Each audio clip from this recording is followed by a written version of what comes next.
Salut tout le monde, ici Pépé, ambassadeur Taiga. Je suis ici présentement pour démystifier les trois plus grandes familles de paddleboard qui se trouvent sur le marché pour vous aider dans un de vos futurs achats.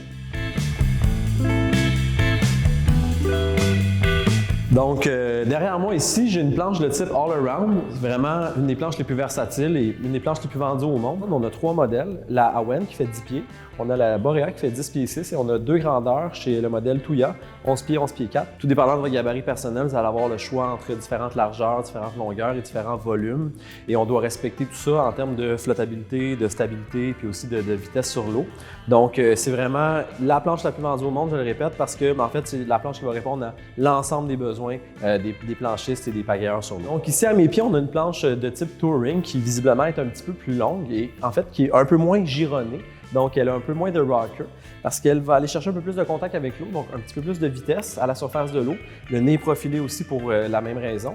Et un petit peu moins large, donc encore en termes de vitesse, on est vraiment dans une bonne planche. Et c'est une planche qui va avoir une capacité de chargement un petit peu plus élevée que les planches de type all-around.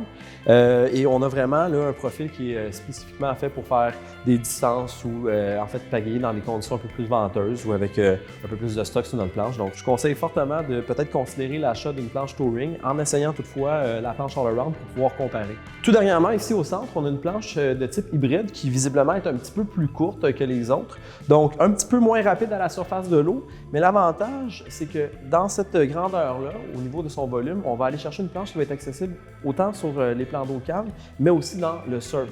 Donc, c'est une planche qui peut un peu toucher à ces deux aires-là, d'où le fait qu'on la considère comme étant une planche hybride. Donc, chez Taiga, on a trois modèles qui correspondent à la classe hybride. On a la SK qui fait 9 pieds et on a la Akoya et la Hana qui font 9 pieds 5.